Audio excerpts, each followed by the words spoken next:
gardener friends. Today is moving day. What that means is I'm going to be using these containers right here to transport several plants and flowers from my yard to new locations.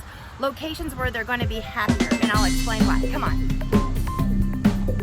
My backyard garden is primarily full sun, and here in Oklahoma, full sun means scorching hot. It's 86 degrees already this morning, projected to be 100 degrees by 3 o'clock this afternoon.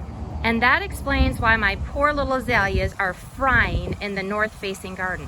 Normally, a north-facing garden would be an excellent place for an azalea, but look at this. Full hot sun this morning, almost 90 degrees at 10 o'clock in the morning. These guys aren't gonna make it through the summer. Poor little guys, they're actually burnt and crispy.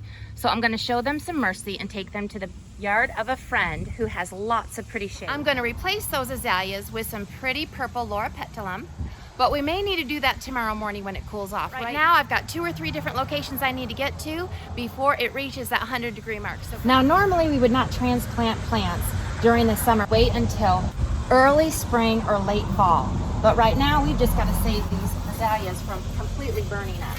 They have not been in the ground very long, so I suspect it'll be pretty easy to get them out of here. Root system is not real established.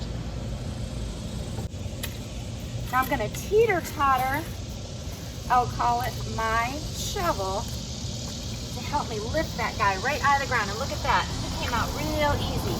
He was not established at all. He's going to be so happy in his new home. Next up, we're also going to be moving this Blushing Bride Hydrangea from this too small of a pot to her own place in my friend's shady yard. This container I put her in was just not enough space for her. To make it less painful for me, I did find some ferns on the clearance rack. Replacing the hydrangeas with these ferns in an upcoming video.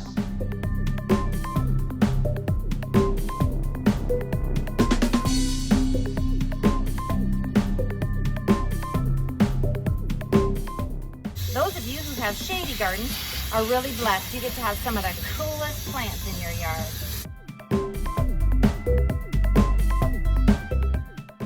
Stop number 1, and it's 92 degrees. Let's hurry up.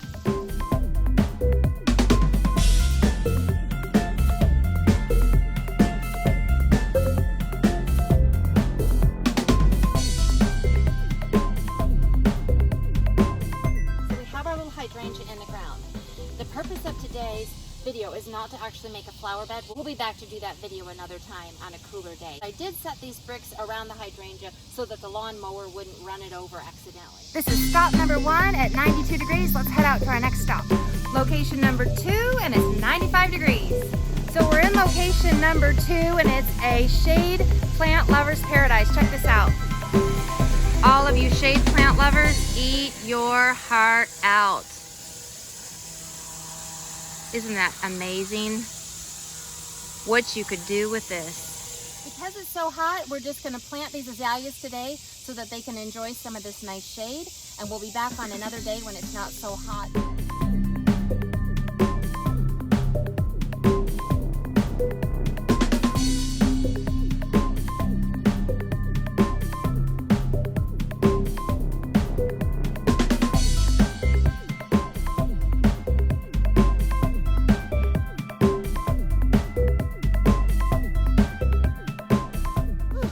Hot out here.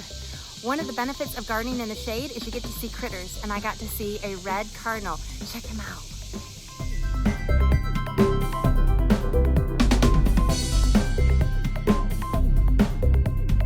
We're not using today to make a flower bed. We're just getting these plants in the ground so they can enjoy some nice shade and don't have to scald underneath the hot Oklahoma sun any longer. We'll be back in another video to build some fantastic flower beds around these plants, so make sure you subscribe so you can follow along and see how those turn out. It's 100 degrees at 1:30 in the afternoon. Woo! This is what 100 degrees in Oklahoma looks like. We're not gonna make it to our 3rd location. We're gonna call it quits for this afternoon, head home and cool it off. Tomorrow morning we'll get started on our green and purple garden and plant those loropetalum while it's nice and cool. So make sure you subscribe so you can see how the green and purple garden look.